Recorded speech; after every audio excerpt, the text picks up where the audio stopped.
अस्सलाम वालेकुम। पंजाबी दी साडी जदीद शायरी विच अज साडा लास्ट टॉपिक है बलदा शहर। रऊफ शेख होरां दा टॉपिक है। इन्हां दी गज़ल है, शायरी है। ठीक है, थोड़ा जिहा हयाती बारे गल करदे आं। इन्हां दा पूरा नां अब्दुल रऊफ सी। ठीक है, ते अदबी दुनिया विच इन्हां दा नां रऊफ शेख है। वालिद दा नां शेख महमद शरीफ है। 14 अगस्त 1934 ਨੂੰ ਹਾਫਜ਼ਾਬਾਦ ਜ਼ਿਲ੍ਹਾ ਗੁਜਰਾਂਵਾਲਾ ਵਿੱਚ ਇਹਨਾਂ ਦੀ ਪੈਦਾਇਸ਼ ਹੋਈ ਸੀ। ਉੱਥੋਂ ਹੀ ਉਹਨਾਂ ਨੇ ਮਿਡਲੀ ਤਾਲੀਮ ਜਿਹੜੀ ਹੈ ਐਮਏ ਬੀਏ ਹਾਈ ਸਕੂਲ ਤੋਂ ਹਾਫਜ਼ਾਬਾਦ ਤੋਂ ਹੀ ਹਾਸਿਲ ਕੀਤੀ ਹੈ। ਠੀਕ ਹੈ ਜੀ। ਐਮਬੀ ਹਾਈ ਸਕੂਲ ਉੱਥੋਂ ਇਹਨਾਂ ਨੇ ਮਿਡਲੀ ਤਾਲੀਮ ਹਾਸਿਲ ਕੀਤੀ ਹੈ। ਫਿਰ ਲਾਹੌਰੋਂ ਫਾਜ਼ਿਲ ਫਾਰਸੀ ਤੇ ਫਾਜ਼ਿਲ ਪੰਜਾਬੀ ਦੇ ਇਮਤਿਹਾਨ ਪਾਸ ਕਰਕੇ ਬੀਏ ਦਾ ਇਮਤਿਹਾਨ ਪਾਸ ਕੀਤਾ। ਜਦੋਂ 1954 ਵਿੱਚ ਲਾਹੌਰ ਸਨ ਤੇ ਇੱਥੇ ਉਸਤਾਦ ਦਾਮਿਨ ਕਤੀਲ ਸ਼ਫਾਈ ਸ਼ਹਜ਼ਾਦ ਅਹਿਮਦ ਹਕੀਮ ਨਾਸਿਰ ਤਸਲੀਮ ਕਾਸਿਰ ਦੀ ਸੰਗਤ ਨਸੀਬ ਹੋਈ ਤੇ ਉਹਨਾਂ ਦੀ ਸੰਗਤ ਨਾਲੋਂ ਉਹਨਾਂ ਨੂੰ ਸ਼ੇਰ ਦਾ ਤੇ ਸ਼ਾਇਰੀ ਦਾ ਸ਼ੌਕ ਪੈਦਾ ਹੋਇਆ। ਇਹਨਾਂ ਦੇ ਕਲਾਮ ਦੇ ਮਜਮੂਏ ਕਈ ਛਾਪੇ ਚੜ ਚੁੱਕੇ ਨੇ, ਜਿਨ੍ਹਾਂ ਵਿੱਚ ਕਰਨਾ 1965 ਵਿੱਚ, ਵਾਟਾਂ 1968 ਵਿੱਚ, ਬਲਦਾ ਸ਼ਹਿਰ 1972 ਤੇ ਚੁੱਪ ਦਾ ਜ਼ਹਿਰ 1984 ਵਿੱਚ ਛਪ ਕੇ ਅਦਬੀ ਹਲਕਿਆਂ ਵਿੱਚ ਮਕਬੂਲ ਹੋ ਚੁੱਕੇ ਨੇ। ਰਊਫ ਸ਼ੇਖ ਪੰਜਾਬੀ ਮਹਿਫਲਾਂ ਦੀ ਜਿੰਦ ਜਾਨ ਸਨ। ਜਿਸ ਮਹਿਫਿਲ ਵਿੱਚ ਵੀ ਮੌਜੂਦ ਹੁੰਦੇ ਸੀ ਰੌਣਕ ਲਾ ਦਿੰਦੇ ਸਨ ਤੇ 21 ਜੁਲਾਈ 2000 ਨੂੰ ਅੱਲਾ ਨੂੰ ਪਿਆਰੇ ਹੋ ਗਏ। ਇਹਨਾਂ ਦੀ ਜਿਹੜੀ ਸ਼ਾਇਰੀ ਹੈ ਨਾ, ਇਹ ਗਜ਼ਲ ਹੀ ਸਾਰੀਆਂ। ਬਲਦਾ ਸ਼ਹਿਰ ਇਹ ਗਜ਼ਲ ਦਾ ਇੱਕ ਮਜਮੂਆ ਹੈ। ਗਜ਼ਲ ਦਾ ਚੁਣਾਵ ਬਾਰੇ ਗੱਲ ਕਰੀਏ ਤੇ ਜੀ ਗਜ਼ਲ ਦੇ ਮਾਨੀ ਹੁੰਦੇ ਨੇ ਔਰਤਾਂ ਨਾਲ ਗੱਲ ਕਰਨਾ। ਇਹ ਗਜ਼ਾਲ ਤੋਂ ਨਿਕਲਿਆ ਤੇ ਜਿਹਦੇ ਮਾਨੀ ਹੁੰਦੇ ਨੇ ਹਿਰਨ ਦੇ ਲੱਗੇ ਤੀਰ ਨਾਲ ਜਦੋਂ ਉਹ ਆਵਾਜ਼ ਕੱਢਦੀ ਹੈ ਜਾਂ ਕੱਢਦਾ ਹੈ ਹਿਰਨ, ਜਿਹੜਾ ਜਦੋਂ ਉਹਨੂੰ ਤੀਰ ਲੱਗਦਾ, ਸ਼ਿਕਾਰੀ ਉਹਨੂੰ ਤੀਰ ਮਾਰਦਾ ਹੈ ਤੇ ਜਿਹੜੀ ਉਹਦੀ ਚੀਖ ਨਿਕਲਦੀ ਹੈ ਉਹਨੂੰ ਗਜ਼ਾਲ ਕਹਿੰਦੇ ਨੇ। ਠੀਕ ਹੈ, ਇਸਤਲਾਹ ਵਿੱਚ ਜਜ਼ਬਿਆਂ ਦਾ ਇਜ਼ਹਾਰ ਤੇ ਰਨਾ ਨਾਲ ਇਸ਼ਕ ਮੁਹੱਬਤ ਤੇ ਹਿਜਰ ਫਰਾਕ ਦੀਆਂ ਗੱਲਾਂ ਦਾ ਇਜ਼ਹਾਰ ਗਜ਼ਲ ਕਹਿਲਾਂਦਾ ਹੈ। ਗਜ਼ਲ ਅਰਬੀ ਕਸੀਦੇ ਤੇ ਤਸ਼ਬੀਬ ਤੋਂ ਈਰਾਨੀਆਂ ਨੇ ਵਾਕ ਕੀਤਾ। ਰੂਦਕੀ ਪਹਿਲਾ ਗਜ਼ਲ ਗੋ ਸ਼ਾਇਰ ਸੀ। ਫਿਰ ਬਰਸਗੀਰ ਵਿੱਚ ਉਰਦੂ ਜ਼ੁਬਾਨ ਦਾ ਮੀਰ ਦਕਨੀ ਹੈ ਤੇ ਪੰਜਾਬ ਗਜ਼ਲ ਤੇ ਉਰਦੂ ਗਜ਼ਲ ਇੱਕ ਵੇਲੇ ਦੇ ਉਮਰ ਰੱਖਦੇ ਨੇ। ਸ਼ਾਹ ਮੁਰਾਦ ਪੰਜਾਬੀ ਗਜ਼ਲ ਦਾ ਮੋਢੀ ਹੈ। ਸ਼ਾਹ ਮੁਰਾਦ, ਠੀਕ ਹੈ, ਜਦੋਂ ਕੋਈ MCQ ਆਉਂਦਾ ਹੈ ਤੇ ਸ਼ਾਹ ਮੁਰਾਦ ਪੰਜਾਬੀ ਗਜ਼ਲ ਦਾ ਮੋਢੀ ਹੈ। ਉਹਨਾਂ ਤੋਂ ਚੱਲਦਾ ਹੈ ਸਫ਼ਰ ਰਊਫ ਸ਼ੇਖ ਤੇ ਘਰਾਪੜਿਆ ਤੇ ਰਊਫ ਸ਼ੇਖ ਹੋਰਾਂ ਨੇ ਹਯਾਤੀ ਦੇ ਦੁੱਖਾਂ ਨੂੰ ਗਜ਼ਲ ਦਾ ਸ਼ੇਰੀ ਜਾਮਾ ਪਵਾਇਆ। ਇਹਨਾਂ ਦੀ ਸਾਰੀ ਅਸੀਂ ਹੁਣ ਵੇਰਵਾ ਕਰਾਂਗੇ, ਮੁੱਖ ਚਿੱਤਰ ਵੇਖਾਂਗੇ ਤੇ ਸਾਨੂੰ ਪਤਾ ਲੱਗੇਗਾ ਕਿ ਸਾਰੀ ਇਹਨਾਂ ਦੀ ਜਿਹੜੀ ਸ਼ਾਇਰੀ ਹੈ ਨਾ ਉਹ ਇਨਸਾਨ ਤੇ ਇਨਸਾਨ ਦੇ ਦੁੱਖਾਂ ਨਾਲ ਜਿਹੜੀ ਹੈ ਨਾ ਉਹਦੇ ਇਰਦ ਗਿਰਦ ਹੀ ਘੁੰਮਦੀ ਹੈ। ਬਲਦਾ ਸ਼ਹਿਰ ਜਿਹੜੀ ਇਹ ਕਿਤਾਬ ਇਹਨਾਂ ਦੀ ਹੈ ਨਾ, ਇਹਦੇ ਕੁੱਲ ਜਿਹੜੇ ਸਫ਼ੇ ਨੇ ਉਹ ਹੈ ਜੀ 128 ਸਫ਼ੇ ਨੇ। ਠੀਕ ਹੈ, ਬਲਦਾ ਸ਼ਹਿਰ ਦਾ ਵੇਰਵਾ ਤਾਂ ਨਾ ਇਹੋ ਹੀ ਜ਼ਾਹਿਰ ਕਰਦਾ ਹੈ ਕਿ ਜੀ ਚੀਜ਼ਾਂ ਦੀ ਮਹਿਰੂਮੀ ਹੈ। ਠੀਕ ਹੈ, ਹਯਾਤੀ ਦੇ ਦੁੱਖ, ਅਕਲਾਪੇ ਦਾ ਸਫ਼ਰ, ਰਿਸ਼ਤਿਆਂ ਦੀ ਭੰਨ ਤੋੜ, ਇਨਸਾਨੀਅਤ ਦੀ ਘਾਟ ਦੀ, ਇਹ ਸਾਰੇ ਰੋਗ ਨੇ ਜਿਹੜੇ ਇਹਨਾਂ ਨੇ ਬਦਲਾ ਸ਼ਹਿਰ ਵਿੱਚ ਇਹਨਾਂ ਨੇ ਸਾਰੇ ਮੰਜ਼ਰ ਅਲੇਕਿਆ। ਮੇਰੇ ਦੁੱਖ ਨੇ ਮੇਰੇ ਗਹਿਣੇ ਰੇਜਾਂ ਨਾਲ ਬਣਾਏ ਨੇ। ਠੀਕ ਹੈ, ਰਊਫ ਸ਼ੇਖ ਹੋਰਾਂ ਦੀ ਸ਼ਾਇਰੀ ਦਾ ਸਰਮਾਇਆ ਨੇ। ਇਹ ਵਜ੍ਹਾ ਹੈ ਕਿ ਇਹਨਾਂ ਨੂੰ ਸਦਾ ਵਸਦਾ ਸ਼ਹਿਰ ਵੀ ਬਲਦਾ ਸ਼ਹਿਰ ਨਜ਼ਰ ਆਉਂਦਾ ਹੈ, ਜਿੱਥੇ ਕਦਰਾਂ ਟੁੱਟ ਗਈਆਂ ਤੇ ਗਰਜ਼ਾਂ ਜੁੜ ਗਈਆਂ ਨੇ। ਪਹਿਲਾ ਪੁਆਇੰਟ ਆਉਂਦਾ ਜੀ ਜਹਾਂ ਤੇ ਜ਼ਾਤ ਦਾ ਰਿਸ਼ਤਾ। ਅੱਜ ਦੀ ਸ਼ਾਇਰੀ ਦੇ ਕਈ ਸਵਾਲ ਨੇ। ਮੈਂ ਕੌਣ ਹਾਂ, ਮੇਰਾ ਇਰਦ ਗਿਰਦ ਫੈਲੇ ਜਹਾਨ ਤੇ ਨਿੱਕੀਆਂ ਨਿੱਕੀਆਂ ਚੀਜ਼ਾਂ ਨਾਲ ਕੀ ਤਾਲੁਕ ਹੈ, ਮੇਰਾ ਆਪਣੀ ਜ਼ਾਤ ਨਾਲ ਕੀ ਨਾਤਾ ਹੈ। ਇਸ ਗੁੰਝਲ ਖੋਲਣ ਵਿੱਚ ਅਸੀਂ ਆਪ ਹੀ ਨੰਗੇ ਹੋ ਜਾਂਦੇ ਹਾਂ ਤੇ ਸਾਡੀਆਂ ਸਾਰੀਆਂ ਮਹਿਰੂਮੀਆਂ, ਕਲਾਪੇ ਤੇ ਕਾਲੇ ਧੱਬੇ ਲੋਕਾਂ ਦੇ ਸਾਹਮਣੇ ਆ ਜਾਂਦੇ ਨੇ। ਇੱਥੇ ਹੁਣ ਇਹਨਾਂ ਦੀ ਵੰਗੀ ਵੇਖੋ ਜੀ। ਆਪਣੀ ਸ਼ਕਲ ਸੰਜਾਨ ਨਹੀਂ ਸਕਦੇ, ਆਪਣੇ ਨਾਂ ਵੀ ਭੁੱਲ ਗਏ ਨੇ। ਕੰਧਾਂ ਵਰਗੇ ਪੀਡੇ ਜੁੱਸੇ ਇੰਜ ਫਿਕਰਾਨੇ ਭੂਰੇ ਨੇ। ਜਹਾਨ ਦੇ ਜ਼ਾਤ ਦਾ ਰਿਸ਼ਤਾ ਇਹੋ ਹੀ ਹੁੰਦਾ ਜੀ, ਸਾਡਾ ਆਪਣੀ ਜ਼ਾਤ ਨਾਲ ਤੇ ਇਸ ਜਹਾਨ ਨਾਲ ਕੀ ਰਿਸ਼ਤਾ ਹੈ, ਇਹ ਉਹ ਸਵਾਲ ਕਰਦੇ ਨੇ, ਉਹ ਪੁੱਛਦੇ ਨੇ ਕਿ ਜੀ ਸਾਡੀਆਂ ਮਹਿਰੂਮੀਆਂ ਨੇ, ਸਾਡਾ ਕਲਮ ਕੱਲਾ ਰਹਿਣਾ ਜਿਹੜਾ ਹੈ ਨਾ, ਇਹ ਸਾਡੀ ਆਪਣੀ ਜ਼ਾਤ ਦਾ ਇਸ ਜਹਾਨ ਨਾਲ ਕੀ ਤਾਲੁਕ ਹੈ, ਇਹਦੇ ਬਾਰੇ ਉਹ ਗੱਲ ਕਰਦੇ ਨੇ। ਫਿਰ ਨੈਕਸਟ ਪੁਆਇੰਟ ਆਉਂਦਾ ਜੀ ਗਵਾਚੇ ਬੰਦੇ ਦੀ ਭਾਲ। ਅੱਜ ਦੇ ਚਾਲੇ ਲੋਕਾਂ ਅੰਦਰੋਂ ਉਹ ਸ਼ੈ ਗਾਇਬ ਹੁੰਦੀ ਜਾ ਰਹੀ ਹੈ ਜਿਹਨੂੰ ਬੰਦਾ ਆਖਦੇ ਨੇ। ਠੀਕ ਹੈ, ਬੰਦਿਆਈ ਮੁੱਕਦੀ ਜਾ ਰਹੀ ਹੈ। ਤੇ ਲੋਕੀ ਰਿਸ਼ਤੇ ਨਾਤੇ ਸੰਗਤਾਂ ਮੁਹੱਬਤਾਂ ਤੋੜ ਕੇ ਮਫਾਦ ਦੀ ਖੁਦਗਰਜ਼ੀ ਲਾਲਚੀ ਤੇ ਪੇਸ਼ਾਵਰ ਬੈਠੇ ਨੇ। ਹੁਣ ਵੇਖੋ ਇਹਨਾਂ ਦੀ ਸਾਰੀ ਪੋਇਟਰੀ ਜਿਹੜੀ ਹੋਏਗੀ ਨਾ, ਸਾਰੀ ਇਹਨਾਂ ਦੀ ਗਜ਼ਲਾਂ ਨੇ, ਉਹ ਨੈਗੇਟਿਵਿਟੀ ਦੀ ਗੱਲ ਕਰ ਰਹੇ ਨੇ, ਜਿਹੜੀ ਇਨਸਾਨ ਵਿੱਚ ਪੋਜ਼ਿਟਿਵ ਗੱਲਾਂ ਮੁੱਕ ਗਈਆਂ ਨੇ, ਖਤਮ ਹੋ ਗਈਆਂ ਨੇ, ਤੇ ਨੈਗੇਟਿਵਿਟੀ ਉਹਨਾਂ ਨੇ ਉਹਨੂੰ ਉਭਾਰਿਆ ਹੈ ਕਿ ਇਹ ਮੇ ਬੀ ਲੋਕ ਉਹਨਾਂ ਬਾਰੇ ਗੱਲ ਨਹੀਂ ਕਰਦੇ, ਲੇਕਿਨ ਇਹਨਾਂ ਨੇ ਗੱਲ ਕੀਤੀ ਹੈ ਕਿ ਲੋਕ ਕਿਸ ਤਰ੍ਹਾਂ ਖੁਦ ਗਰਜ਼ ਹੋ ਗਏ ਨੇ, ਆਪਣੇ ਮਫਾਦ ਦੀ ਖਾਤਰ ਇੱਕ ਦੂਜੇ ਨਾਲ ਰਿਸ਼ਤੇ ਨਾਤੇ ਰੱਖਦੇ ਨੇ, ਉਹ ਮੁਹੱਬਤਾਂ, ਉਹ ਤਾਲੁਕ ਖਤਮ ਹੋ ਗਿਆ ਹੈ। ਠੀਕ ਹੈ, ਰਾਊਫ ਸ਼ੇਖ ਹੋਰਾਂ ਵੀ ਇਸ ਸਮੇਂ ਦੀ ਚਾਲ ਦੇ ਵਸ ਦੇ ਡੰਗ ਖਾਦੇ ਨੇ ਕਿ ਉਹ ਗਵਾਚੇ ਬੰਦੇ ਦੀ ਤਲਾਸ਼ ਕਰਦੇ, ਕਹਿੰਦੇ ਨੇ ਆਪਣੇ ਆਪ ਨੂੰ ਲੱਭਦਾ ਹੋਇਆ ਆਪਣੇ ਵਿੱਚ ਗਵਾਚਾ ਵਾਂ, ਮੈਨੂੰ ਮੇਰੀ ਸਰਤ ਨਹੀਂ ਲੱਗੀ, ਮੈਂ ਆਪਣੇ ਲਈ ਮਸਲਾ ਵਾਂ। ਠੀਕ ਹੈ, ਮੈਂ ਆਪਣੇ ਆਪ ਨੂੰ ਹੀ, ਆਪਣੇ ਗਵਾਚੇ ਨੂੰ ਲੱਭ ਰਿਹਾ, ਮੈਂ ਆਪਣੇ ਆਪ ਨੂੰ ਲੱਭ ਰਿਹਾ। ਠੀਕ, ਕਿਉਂਕਿ ਬੰਦੇ ਕਹਿੰਦੇ ਨੇ ਜਿਹੜੇ ਬੰਦਿਆਈ ਤੇ ਬੰਦਾ ਮੁੱਕ ਗਿਆ ਹੈ, ਜਿਹੜੇ ਲੋਕਾਂ ਦੇ ਖੁਦਗਰਜ਼ੀ ਦੀ ਨਾ ਉਹ ਕਹਿ ਸਕਦੇ ਨੇ ਕਿ ਉਹਨਾਂ ਦੀ ਬੰਦੇ ਉੱਤੇ ਖੁਦਗਰਜ਼ੀ ਦੀ ਮਫਾਦ ਦੀ ਧੂਲ ਪੈ ਗਈ ਹੈ। ਠੀਕ ਹੈ, ਆਪਣੀ ਪਹਿਚਾਨ ਦੀ ਗਵਾਚ। ਅੱਜ ਤਾਂ ਸ਼ਾਇਦ ਕਿਸੇ ਸ਼ੀਸ਼ੇ ਦੇ ਵਿੱਚ ਆਪਣੀ ਸ਼ਕਲ ਵੇਖ ਕੇ ਪਹਿਚਾਨ ਨਹੀਂ ਸਕਦਾ। ਅੱਜ ਰੂਹ ਤੇ ਜਿਸਮ ਦਾ ਫਾਸਲਾ ਵੱਧਦਿਆ ਜਾ ਰਿਹਾ ਹੈ ਤੇ ਆਪਣੀ ਪਹਿਚਾਨ ਦਾ ਗਵਾਚ ਜਾਣਾ ਅੱਜ ਦੇ ਸਨਅਤੀ ਦੌਰ ਦਾ ਤੋਹਫਾ ਹੈ। ਇੰਡਸਟਰੀਅਲਾਈਜੇਸ਼ਨ ਜਾਂ ਇੰਡਸਟਰੀਅਲ ਰੈਵੋਲੂਸ਼ਨ ਜਦੋਂ ਦੀ ਹੋਈ ਹੈ, ਮਸ਼ੀਨੀ ਦੌਰ ਜਦੋਂ ਦਾ ਪੈਦਾ ਹੋਇਆ, ਤੇ ਉਹ ਇਨਸਾਨੀ ਕਦਰਾਂ ਭੁੱਲ ਗਈਆਂ ਨੇ ਸਾਨੂੰ, ਤੇ ਉਸ ਬਾਰੇ ਇਹ ਗੱਲ ਕਰ ਰਹੇ ਨੇ, ਜਿਹੜਾ ਬੰਦਿਆਂ ਨੂੰ ਅੰਦਰੋਂ ਅੰਦਰ ਘੁਣ ਵਾਂਗੂ ਖਾਂਦਾ ਜਾ ਰਿਹਾ ਹੈ। ਠੀਕ ਹੈ, ਆਪਣੇ ਅੰਦਰੋਂ ਅੰਦਰੋਂ ਅਸੀਂ ਘੁਲ ਰਹੇ ਨੂੰ।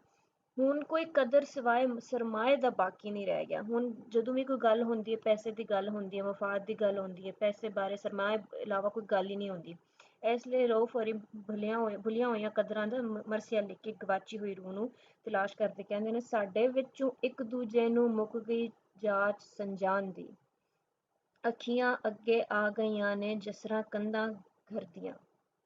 ਕਿ ਸਾਨੂੰ ਹੋਰ ਕੁਝ ਨਹੀਂ ਹੁਣ ਨਜ਼ਰ ਆਉਂਦਾ, ਸਿਰਫ ਹੁਣ ਸਾਨੂੰ ਜਿਹੜਾ ਨਾ ਸਰਮਾਇਆ ਨਜ਼ਰ ਆਉਂਦਾ, ਪੈਸਾ ਨਜ਼ਰ ਆਉਂਦਾ, ਆਪਣਾ ਮਫਾਦ ਨਜ਼ਰ ਆਉਂਦਾ ਹੈ, ਆਪਣੇ ਆਪ ਨੂੰ ਅਸੀਂ ਭੁੱਲ ਗਏ ਹਾਂ। ਫਿਰ ਇੱਕ ਹੋਰ ਜਗ੍ਹਾ ਕਹਿੰਦੇ ਨੇ ਜੀ, ਨਵੀਆਂ ਨਵੀਆਂ ਤਸਵੀਰਾਂ ਦੇ ਰੰਗ ਖਰੋਚ ਕੇ ਵੇਖ ਲਓ, ਜ਼ਹਿਰ ਦੀਆਂ ਤਰਸੋਲਾਂ ਉੱਤੇ ਖੰਡ ਦੇ ਕੋਟ ਚੜਾਏ ਨੇ। ਇਹ ਕੋਟਿੰਗ ਹੋਈ ਵੀ, ਸ਼ੂਗਰ ਕੋਟਡ ਚੀਜ਼ਾਂ ਨੇ। ਅਸੀਂ ਅੰਦਰੋਂ ਕੁਝ ਨੇ, ਬਾਹਰੋਂ ਕੁਝ, ਸਾਡਾ ਜ਼ਾਹਿਰ ਤੇ ਬਾਤਨ ਫਰਕ ਹੋ ਗਿਆ। ਠੀਕ ਹੈ, ਇਹ ਆਪਣੀ ਪਹਿਚਾਨ ਦੇ ਵਿੱਚ ਪਹਿਚਾਨ ਦੀ ਗਵਾਚ ਬਾਰੇ ਇਹਨਾਂ ਨੇ ਗੱਲ ਕੀਤੀ ਹੈ। ਫਿਰ ਕਹਿੰਦੇ ਨੇ ਜੀ, ਪੇਂਡੂ ਤੇ ਸ਼ਹਿਰੀ ਕਦਰਾਂ ਦਾ ਜ਼ਿਕਰ। ਇਹਨਾਂ ਦੇ ਸ਼ਾਇਰ ਉਹ ਜਿਹੜੇ ਸ਼ਾਇਰ ਨੇ ਨਾ, ਜਿਹੜੇ ਸ਼ਹਿਰ ਤੇ ਪਿੰਡ ਦੋਵਾਂ ਬਾਰੇ ਗੱਲ ਕਰ ਸਕਦੇ ਨੇ। ਠੀਕ ਹੈ, ਸ਼ਹਿਰ ਤੇ ਪਿੰਡ ਉਹਨਾਂ ਦੀਆਂ ਦੋ ਅੱਖੀਆਂ ਨੇ ਜਿਹੜੀਆਂ ਵੱਖੋ ਵੱਖ ਮੰਜ਼ਰ ਪੇਸ਼ ਕਰਦੀਆਂ ਨੇ। ਉਹ ਪੇਂਡੂ ਜ਼ਿੰਦਗੀ ਦਾ ਅਕਸ ਗਜ਼ਲ ਨੰਬਰ 8 ਵਿੱਚ ਇੰਜ ਪੇਸ਼ ਕਰਦੇ ਨੇ, ਜਿਸ ਦੀ ਮੱਟੀ ਪਟਦਿਆਂ ਪਟਦਿਆਂ ਹੱਥੀਂ ਚੰਡੀਆਂ ਪਈਆਂ ਸਨ, ਸਾਰੇ ਪਿੰਡ ਨੂੰ ਰੋੜੇ ਗਈਆਂ ਕਾਂਗਾਂ ਉਸੇ ਨਹਿਰ ਦੀਆਂ। ਠੀਕ ਹੈ, ਉਸ ਵੇਲੇ ਦੀ ਗੱਲ ਕਰ ਰਹੇ ਨੇ, ਪਿੰਡ ਦੀ ਗੱਲ ਕਰ ਰਹੇ ਨੇ ਕਿ ਮੱਟੀ ਅਸੀਂ ਪਟਦਿਆਂ ਪਟਦਿਆਂ ਸਾਡੇ ਹੱਥ ਖਰਾਬ ਹੋ ਗਏ ਸਨ। ਸ਼ਹਿਰ ਦੀ ਤਰੱਕੀ ਦੇ ਚਾਰ ਚਫੇਰੇ ਚਾਨਣ ਨੇ, ਜ਼ਿੰਦਗੀ ਦੀ ਰੇਲ ਪੇਲ ਹੈ, ਰੌਣਕਾਂ ਨੇ, ਸਹੂਲਤਾਂ ਨੇ, ਅਯਾਸ਼ੀਆਂ ਨੇ, ਸੁੱਖ ਨੇ, ਤੇ ਇਨਸਾਨੀਅਤ, ਦੁੱਖ ਦਰਦ, ਇੱਕ ਦੂਜੇ ਨਾਲ ਪਿਆਰ ਮੁਹੱਬਤ ਦੀ ਸੱਚੀ ਥਾਂ ਦਾ ਕੋਈ ਰੁੱਖ ਨਹੀਂ ਰਿਹਾ। ਉਹ ਸ਼ਹਿਰ ਦੀ ਬੇਹਿੱਸੀ ਦੇ ਹੱਥੋਂ ਮਜਬੂਰ ਹੋ ਕੇ ਕਹਿੰਦੇ ਨੇ ਜੀ, ਬੇਹਿੱਸੀ, ਬੇਚੈਨੀ, ਹੈਰਤ, ਖੌਫ, ਭਰਮ ਦੇ ਖੁੱਲਣ ਦਾ ਇਹ ਰੁੱਤਾਂ ਦੇ ਸੱਚੇ ਮੇਵੇ ਸੌਗਾਤਾਂ ਨੇ ਸ਼ਹਿਰ ਦੀਆਂ। ਠੀਕ ਹੈ, ਤੇ ਇਹਨਾਂ ਨੇ ਪੇਂਡੂ ਦਿਹਾਤੀ ਜ਼ਿੰਦਗੀ ਤੇ ਸ਼ਹਿਰੀ ਜ਼ਿੰਦਗੀ ਦਾ ਵੇਰਵਾ ਕੀਤਾ, ਇਹਨਾਂ ਨੇ ਡਿਫਰੈਂਸ਼ੀਏਟ ਕੀਤਾ। ਵਹਿਮਾਂ ਦਾ ਅਹਿਸਾਸ, ਇਲੂਜ਼ਨ ਦਾ ਅਹਿਸਾਸ। ਰਊਫ ਹੋਰਾਂ ਦੀ ਸ਼ਾਇਰੀ ਦੇ ਸਫ਼ਰ ਨਜ਼ਰ ਆਵਣ ਦੀ ਸ਼ੈ ਦਾ ਵਹਿਮਾਂ ਹੋਣ ਦਾ ਅਹਿਸਾਸ, ਇਲੂਜ਼ਨ ਦਾ ਅਹਿਸਾਸ ਹੈ ਜੀ। ਸਾਨੂੰ ਦਿਖਦਾ ਕੁਛ ਹੈ ਤੇ ਹੁੰਦਾ ਐਕਚੁਅਲੀ ਕੁਛ ਹੋਰ ਹੈ। ਚੀਜ਼ਾਂ ਬਣਦੀਆਂ, ਟੁੱਟਦੀਆਂ ਤੇ ਭੱਜਦੀਆਂ ਰਹਿੰਦੀਆਂ ਨੇ, ਕੋਈ ਮੰਜ਼ਰ ਮੁਸਤਕਿਲ ਨਹੀਂ ਹੈ। ਸਭ ਕੁਝ ਗੁਜ਼ਰ ਜਾਣ ਲਈ ਬੇਕਰਾਰ ਹੁੰਦਾ ਹੈ, ਜਾਂ ਹੋ ਰਿਹਾ ਹੈ, ਜਾਂ ਬੇਕਰਾਰ ਹੈ। ਜੇ ਕੋਈ ਚੀਜ਼ ਮੁਸਤਕਿਲ ਹੈ ਤੇ ਅਹਿਸਾਸ ਹੈ। ਅਸੀਂ ਕਹਿੰਦੇ ਨਾ, ਜਦੋਂ ਅਹਿਸਾਸ ਮਰ ਜਾਂਦਾ ਤੇ ਇਨਸਾਨ ਦੇ ਹੋਣ ਨਾ ਹੋਣ ਦਾ ਕੋਈ ਫਰਕ ਹੀ ਨਹੀਂ ਪੈਂਦਾ।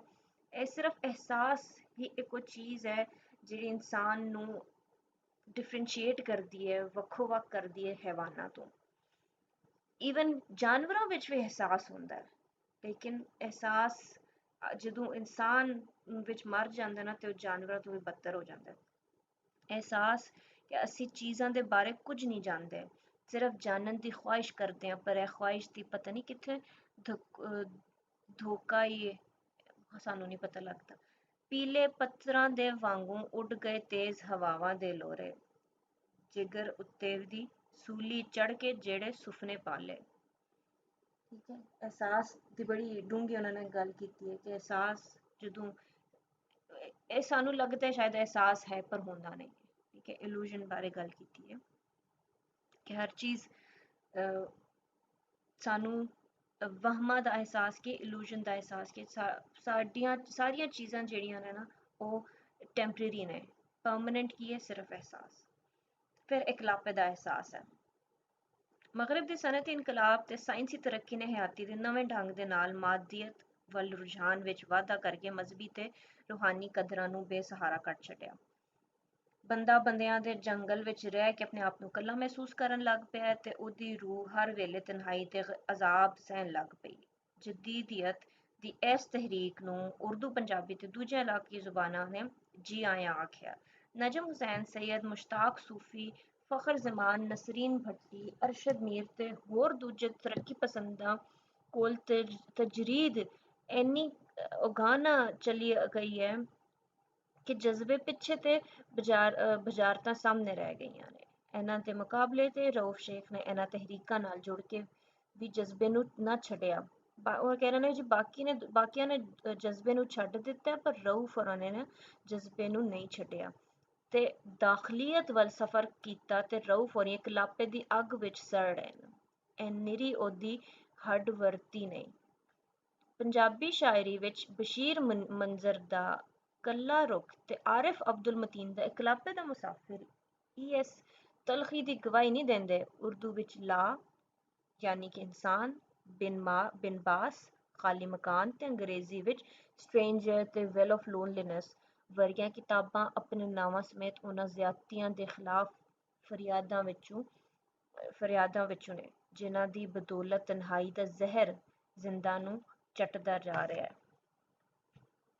ਠੀਕ ਹੈ ਕਿ ਮਗਰਬੀ ਕਿਉਂਕਿ ਉਹ ਜ਼ਿੰਦਗੀ ਬੜੀ ਫਾਸਟ ਹੈ ਤੇ ਇਸ ਲਈ ਇਨਸਾਨ ਨੂੰ ਜਦੋਂ ਉਹ ਇਕੱਲਾ ਬੈਠਦਾ ਤੇ ਉਹਨੂੰ ਪਤਾ ਲੱਗਦਾ ਹੈ ਕਿ ਦੁਨੀਆ ਟੁਰ ਰਹੀ ਹੈ ਪਰ ਉਹ ਰੁਕਿਆ ਹੋਇਆ ਹੈ, ਉਹਦੀ ਆਪਣੀ ਕੋਈ ਪਹਿਚਾਨ ਨਹੀਂ ਹੈ।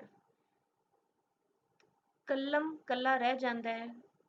ਫੋਰ ਐਗਜ਼ਾਮਪਲ ਜਦੋਂ ਅਸੀਂ ਗੱਲ ਕਰਦੇ ਹਾਂ ਜੀ ਮਾਂ ਪਿਓ ਹੁੰਦੇ ਨੇ ਉਹ ਜਦੋਂ ਬੁੱਢੇ ਹੋ ਜਾਂਦੇ ਨੇ ਤੇ ਕੀ ਹੈ ਔਲਾਦ ਤੇ ਆਪਣੀ ਜ਼ਿੰਦਗੀ 'ਚ ਮਗਨ ਹੁੰਦੀ ਹੈ ਤੇ ਉਹਨੂੰ ਕੀ ਅਹਿਸਾਸ ਹੁੰਦਾ, ਇਕਲਾਪੇ ਦਾ ਅਹਿਸਾਸ ਹੁੰਦਾ ਮਾਂ ਪਿਓ ਨੂੰ ਕਿ ਉਹਨਾਂ ਦੀ ਔਲਾਦ ਉਹਨਾਂ ਦੇ ਕੋਲ ਨਹੀਂ ਹੈ। ਠੀਕ ਹੈ, ਹਰ ਬੰਦਾ ਉਹਦੇ ਵਿੱਚ ਇਕੱਲਾ ਹੈ, ਉਹਨੇ ਇੱਕ ਟਾਈਮ ਸਪੈਨ ਤੇ ਮਿਹਨਤ ਵੀ ਕਰਨੀ ਹੈ ਤੇ ਉਹਨੇ ਆਪਣਾ ਆਪ ਵੀ ਕਰਨਾ, ਬਟ ਉਹ ਕੀ ਹੈ ਸਰਵਾਈਵਲ ਆਫ ਦ ਫਿਟੈਸਟ। ਹਰ ਇੱਕ ਨੇ ਆਪਣੇ ਆਪ ਕਮਾਣਾ ਤੇ ਆਪ ਖਾਣਾ ਹੈ। ਉਹ ਅਹਿਸਾਸ ਜਿਹੜੀ ਈਸਟਰਨ ਸਾਈਡ ਤੇ ਹੈ ਉਹ ਵੈਸਟ ਵਿੱਚ ਨਹੀਂ ਹੈ, ਜਿਹੜਾ ਈਸਟ ਵਿੱਚ ਹੈ ਉਹ ਵੈਸਟ ਵਿੱਚ ਨਹੀਂ ਹੈ। ਠੀਕ ਹੈ, ਤੇ ਇਹਦੇ ਬਾਰੇ ਇਹਨਾਂ ਨੇ ਇਹ ਗੱਲ ਕੀਤੀ। ਇਸ ਅਹਿਸਾਸ ਦੀਆਂ ਜੁੜੀਆਂ ਪੁਰਾਣੀਆਂ ਨੇ, ਜੜ੍ਹਾਂ ਪੁਰਾਣੀਆਂ ਨੇ। ਠੀਕ ਹੈ, ਰੂਟਸ ਜਿਹੜੀਆਂ ਨੇ ਨਾ ਉਹ ਜਦੋਂ ਤੋਂ ਬੰਦਾ ਪੈਦਾ ਹੋਇਆ ਤਦੋਂ ਤੋਂ ਉਹਨਾਂ ਦੀ ਰੂਟਸ ਟੁਰੀਆਂ ਆ ਰਹੀਆਂ ਨੇ। 15ਵੀਂ ਸਦੀ ਦੇ ਇੱਕ ਸ਼ਾਇਰ ਆਖਿਆ ਸੀ I know no more where I belong, ਜਾਂ ਫਾਰਸੀ ਦੇ ਅਰਫਾਨੀ ਸ਼ਾਇਰ ਰੂਮੀ ਨੇ ਵੀ ਕਿਹਾ ਸੀ। ਫਿਰ ਇਕਬਾਲ ਨੇ ਵੀ ਇਕਲਾਪੇ ਦੇ ਬਾਰੇ ਗੱਲ ਕੀਤੀ ਹੈ। ਇਹਨਾਂ ਨੇ ਆਖਿਆ ਹਮ ਨਫਸ ਫਰਜ਼ੰਦ ਆਦਮ ਰਾ ਕੁਜਾਸਤ ਜਾਂ। ਠੀਕ ਹੈ, ਪਾਕਿਸਤਾਨ ਬਣਨ ਮਗਰੋਂ ਮੁਲਕ ਵਿੱਚ ਬੜੀਆਂ ਤਬਦੀਲੀਆਂ ਆਈਆਂ ਨੇ। ਹੁਣ ਤੁਸੀਂ ਵੇਖ ਰਹੇ ਹੋ ਅਸਾਂ ਜਿਹੜੀ ਸੂਫੀ ਸ਼ਾਇਰੀ ਕੀਤੀ ਉਹਦੇ ਵਿੱਚ ਜਿਹੜੀ ਹੈ ਨਾ ਅੱਲਾਹ ਬਾਰੇ ਬਹੁਤ ਸਾਰੀਆਂ ਗੱਲਾਂ ਸੀ, ਦੀਨ ਬਾਰੇ ਬਹੁਤ ਸਾਰੀਆਂ ਗੱਲਾਂ ਸਨ, ਮੁਰਸ਼ਦ ਦੀ ਇਸ਼ਕ ਦੀ ਗੱਲਾਂ ਸਨ। ਜਦੀਦ ਸ਼ਾਇਰੀ ਵਿੱਚ ਕਿਉਂਕਿ ਹੁਣ ਇਹ ਜਦੀਦ ਬਾਰੇ ਗੱਲ ਹੋ ਰਹੀ ਹੈ, ਮਾਡਰਨਾਈਜੇਸ਼ਨ ਹੈ, ਮਾਡਰਨ ਸ਼ਾਇਰੀ ਹੈ, ਤੇ ਡੈਫੀਨੇਟਲੀ ਪਾਕਿਸਤਾਨ 6 ਸ਼ਾਇਰ ਨੇ ਇਹਦੇ ਜਦੀਦ ਸ਼ਾਇਰੀ ਵਿੱਚ। ਠੀਕ ਹੈ, ਤੇ 6 ਦੇ 6 ਸ਼ਾਇਰਾਂ ਨੇ ਪਾਕਿਸਤਾਨ ਬਣਨ ਦੀ ਤਹਿਰੀਕਾਂ ਵਿੱਚ ਹਿੱਸਾ ਲਿਆ ਕਿਉਂਕਿ ਇਹਨਾਂ ਦੀ ਬਰਥ ਜਾਂ ਤੇ ਪਾਕਿਸਤਾਨ ਤੋਂ ਪਹਿਲਾਂ ਹੋਈ ਹੈ ਜਾਂ ਬਾਅਦ ਵਿੱਚ ਹੋਈ ਹੈ।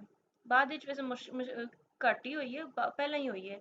ਤੇ ਡੈਫੀਨੇਟਲੀ ਜਦੋਂ ਪਹਿਲਾਂ ਹੋਈ ਤਾਂ ਸਬ ਕੰਟੀਨੈਂਟ ਦੇ ਸ਼ਾਇਰ ਸਨ ਸਾਰੇ, ਠੀਕ ਹੈ, ਤੇ ਜਦੋਂ ਪਾਰਟੀਸ਼ਨ ਹੋਈ ਹੈ ਤੇ ਉਹ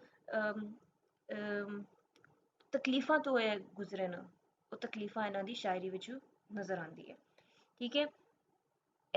ਇਸ ਬਾਰੇ ਵੀ ਗੱਲ ਕਰਾਂ ਜੀ, ਸ਼ੇਖ ਰਊਫ ਸ਼ੇਖ ਬਾਰੇ ਵੀ ਇਹਨਾਂ ਨੇ ਗੱਲ ਕੀਤੀ ਕਿ ਪਾਕਿਸਤਾਨ ਜਦੋਂ ਬਣ ਰਿਹਾ ਸੀ ਤੇ ਬੜੀ ਤਬਦੀਲੀਆਂ ਹੋਈਆਂ ਨੇ, ਸਨਅਤੀ ਦੌਰ ਦਾ ਆਗਾਜ਼ ਵੀ ਹੋ ਚੁੱਕਿਆ ਸੀ, ਅਸਰਾਤ ਇਹਨਾਂ ਦੇ ਅਸਰਾਤ ਜਿਹੜੇ ਨਾ ਪਿੰਡਾਂ ਵਿੱਚ ਵੀ ਆਏ ਸਨ, ਆਬਾਦੀ ਪਹਿਲੇ ਲੋਕਾਂ ਤੋਂ ਨਾ ਵੱਧ ਗਈ ਸੀ, ਜਿੰਨੀ ਕੋ ਪਹਿਲੇ ਆਬਾਦੀ ਸੀ ਹੁਣ ਵੱਧ ਗਈ ਸੀ ਜਦੋਂ ਇੰਡਸਟਰੀਲਾਈਜੇਸ਼ਨ ਸਟਾਰਟ ਹੋਈ ਹੈ।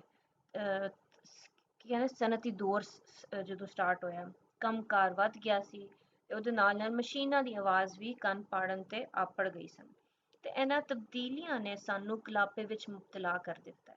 ਇਸ ਕਲਾਪੇ ਦਾ ਅਹਿਸਾਸ ਰਊਫ ਸ਼ੇਖ ਹੋਰਾਂ ਦੀ ਸ਼ਾਇਰੀ ਵਿੱਚ ਬੜਾ ਡੂੰਘਾ ਹੈ, ਤੇ ਕਲਾਪੇ ਦੇ ਨਾਲ ਉਹਨਾਂ ਦੀ ਸਾਰੀ ਸ਼ਾਇਰੀ ਦੀ ਬੁਣਤਰ ਹੋਈ ਹੈ। ਕਦੇ ਵੀ ਦਿਲ ਦੀ ਸੰਗਤ ਛੱਡ ਕੇ ਕਿਧਰੇ ਜਾਂਦਾ ਨਹੀਂ, ਇੱਕ ਮੇਰਾ ਇਕਲਾਪਾ ਆਪਣਾ ਬਾਕੀ ਲੋਕ ਪਰਾਏ ਨੇ। ਫਿਰ ਇਹ ਕਹਿੰਦੇ ਨੇ ਜੀ,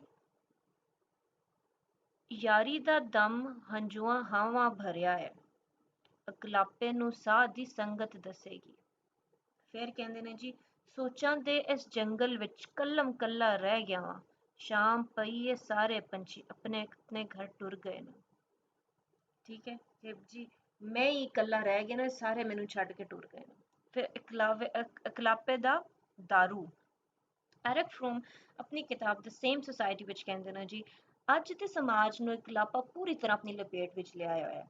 ਇਸ ਇਕਲਾਪੇ ਦਾ ਇਲਾਜ ਐਡਲਰ ਨੇ ਦੱਸਿਆ ਕਿ ਸਮਾਜੀ ਦਿਲਚਸਪੀ ਮਨ ਦੇ ਇਸ ਮੰਦੇ ਰੋਗ ਦਾ ਦਾਰੂ ਹੈ, ਤੇ ਟਰੋਪ ਆਪਣੀ ਕਿਤਾਬ ਹੀਲਿੰਗ ਥਰੂ ਮੀਟਿੰਗ ਵਿੱਚ ਮੇਲ ਜੋਲ ਤੇ ਗੱਲਾਂ ਬਾਤਾਂ ਰਾਹੀਂ ਦੂਜੇ ਦੇ ਅੰਦਰ ਦੇ ਇਸ ਗੁੱਝੇ ਰੋਗ ਨੂੰ ਦੂਰ ਕਰਨ ਦੀ ਦੱਸਦਾ ਹੈ, ਤੇ ਐਨਜੀ ਸ਼ੈਲੇ ਕਿਹਾ ਹੈ, our sweetest songs are those that tell us saddest thought। ਤੇ ਇਸ ਹਕੀਕਤ ਇੰਜ ਰਊਫ ਹੋਰਾਂ ਨੇ ਕਾਇਨਾਤ ਨੂੰ ਐਨਕਾਂ ਲਾ ਕੇ ਵੇਖਿਆ ਤੇ ਆਪਣੇ ਆਪ ਨੂੰ ਆਲ ਦੁਆਲੇ ਨੂੰ ਹੋਣਹਾਰੀ ਕੀਤਾ, ਠੀਕ ਹੈ। ਇਹ ਸਾਰੀ ਜਿਹੜੇ ਨਾ ਜੀ ਬਾਕੀ ਸ਼ਾਇਰਾਂ ਵਿੱਚ ਵੀ ਇਕਲਾਪੇ ਦਾ ਅਹਿਸਾਸ ਵਿਖਾਲੀ ਦਿੰਦਾ ਸਾਨੂੰ, ਤੇ ਇਹ ਰਊਫ ਹੋਰਾਂ ਦੀ ਸ਼ਾਇਰੀ ਵਿੱਚ ਵੀ ਬੜਾ ਡੂੰਘਾ ਹੈ।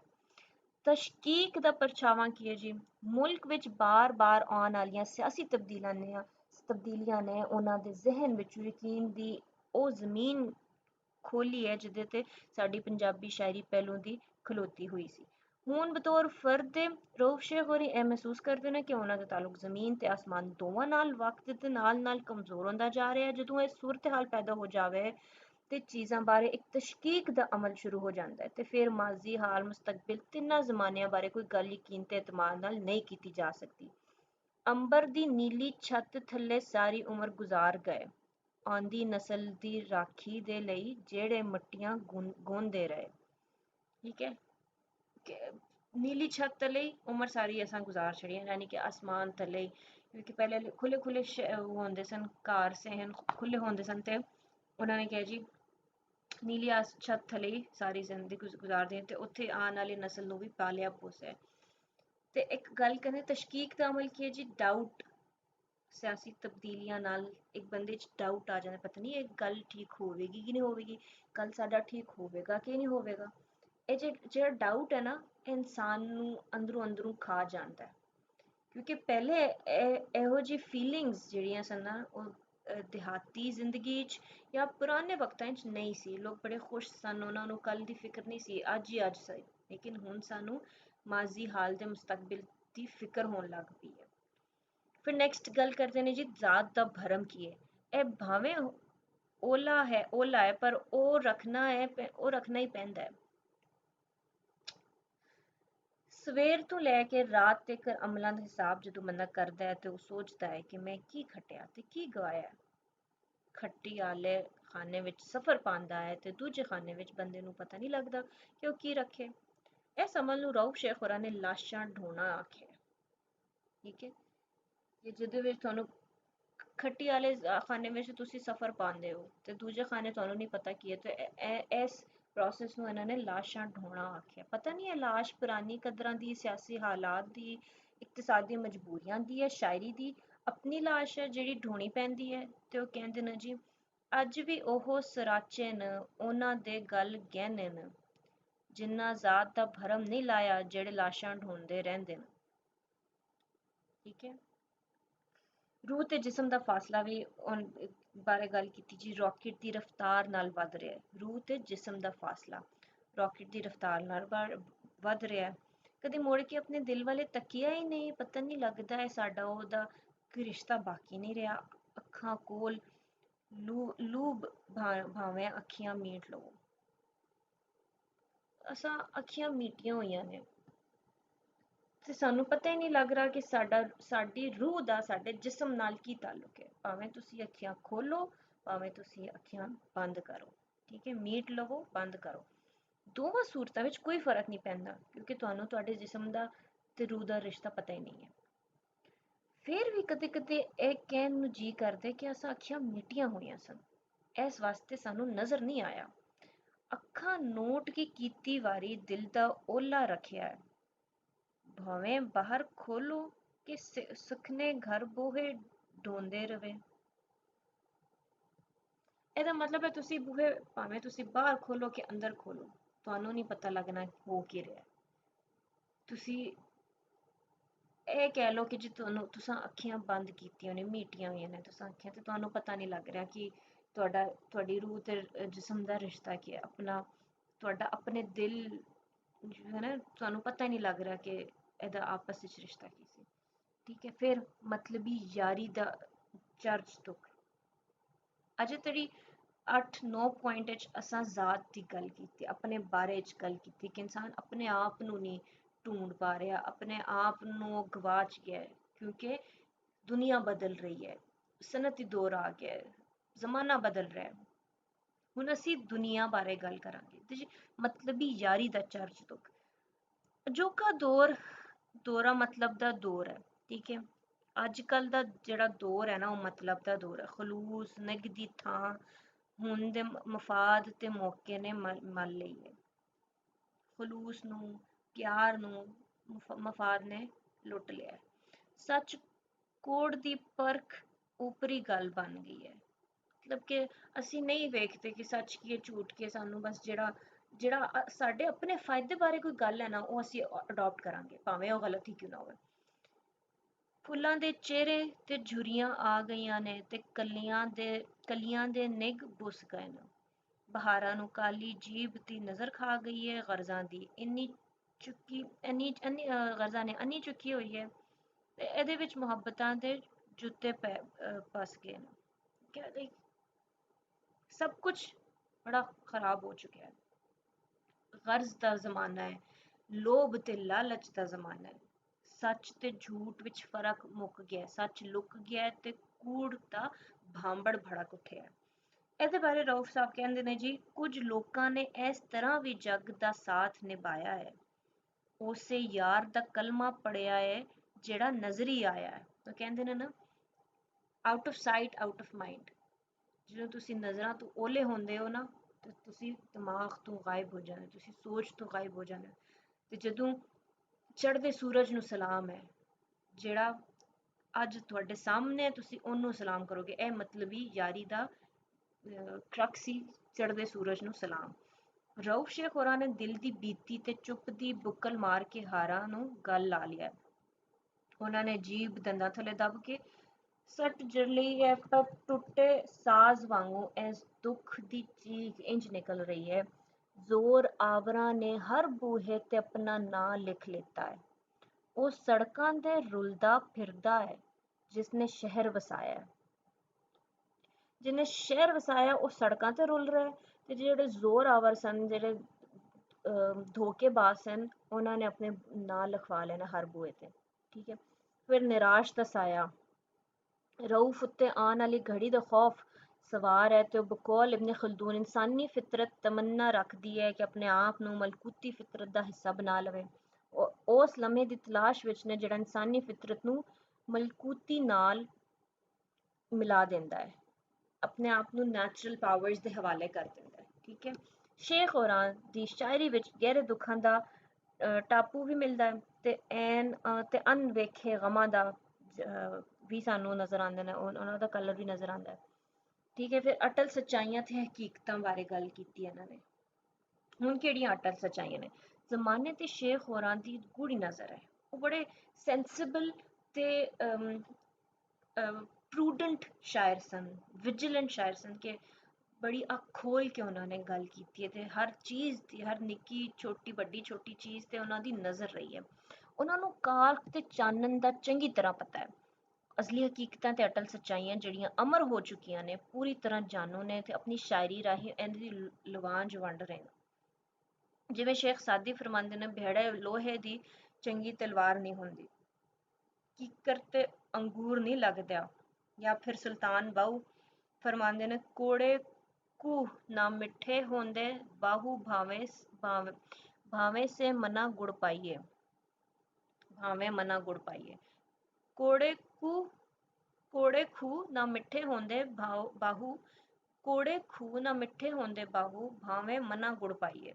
ਇਹ ਜਿਹੜਾ ਪਾਣੀ ਖਾਰਾ ਹੈ, ਕੋੜਾ ਹੈ, ਕੋੜਾ ਹੀ ਰਹਿਣਾ ਹੈ, ਉਹ ਕਦੇ ਨਹੀਂ ਮਿੱਠਾ ਹੋਣਾ, ਭਾਵੇਂ ਤੁਸੀਂ ਮਨਾ ਗੁੜ ਪਾ ਦਿਓ।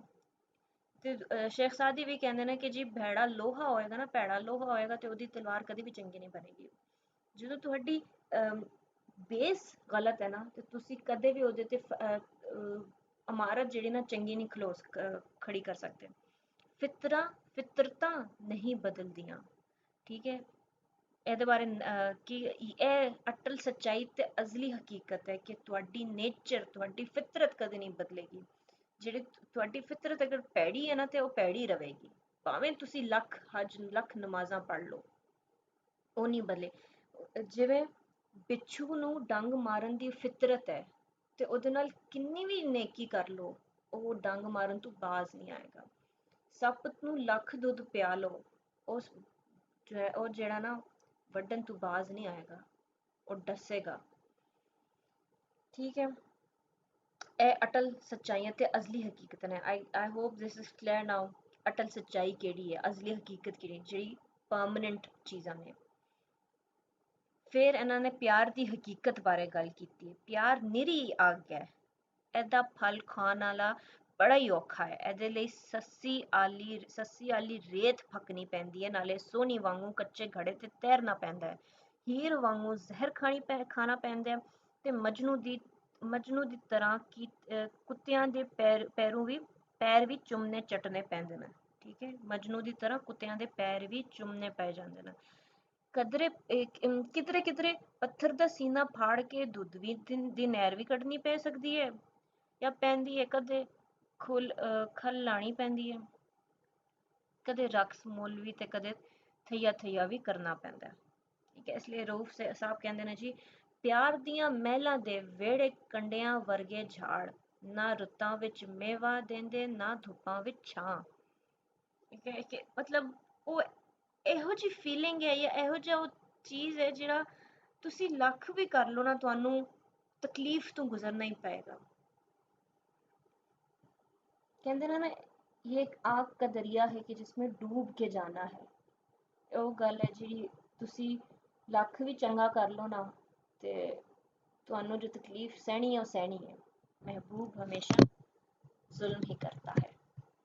ਖੈਰ, ਦੁਨੀਆ ਦੀ ਬੇਸਬਾਤੀ ਤੇ ਮੌਤ ਹਰ ਦੀ ਸਾਂਝ। ਦੁਨੀਆ ਢਲਦੀ ਛਾਂ ਹੈ, ਇੱਥੇ ਕਿਸੇ ਪੱਕਾ ਨਹੀਂ ਰਹਿਣਾ।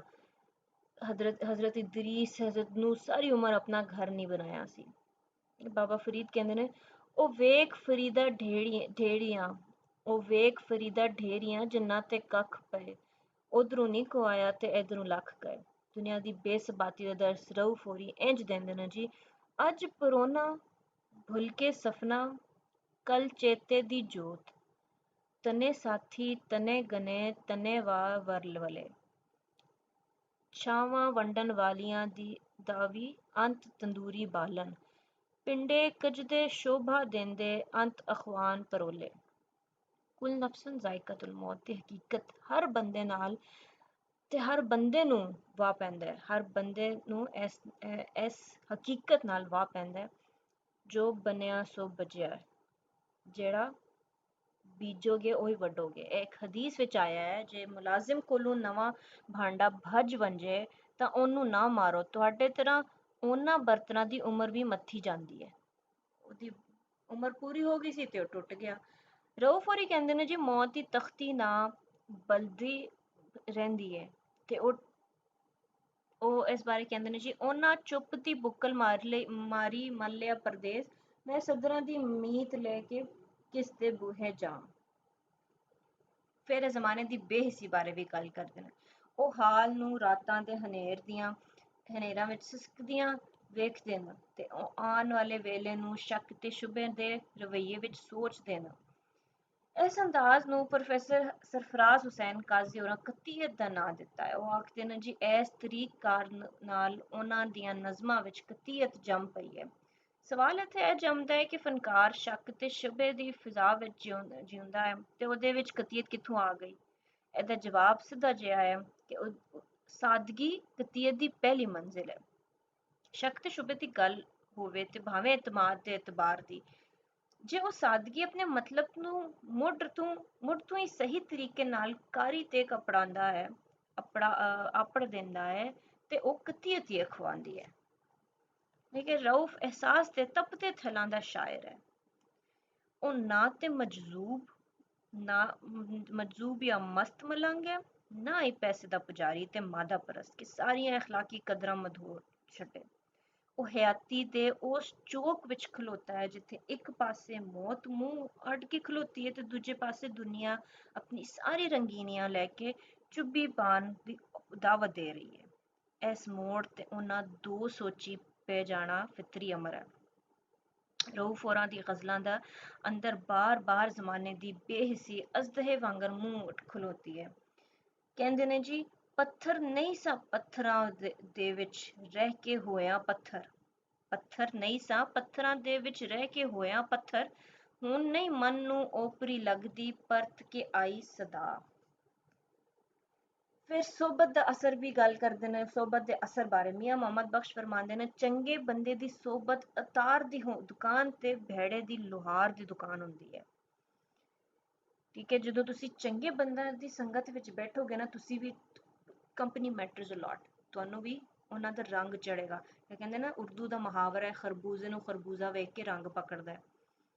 ਠੀਕ ਹੈ, ਤੇ ਉਹੀ ਇਹਨਾਂ ਨੇ ਗੱਲ ਕੀਤੀ ਹੈ। ਫਿਰ ਹਿੱਸੀ ਤਸਵੁਰਾਤ ਹੁਣ ਵੇਖੋ ਇਹਨਾਂ ਦੀ।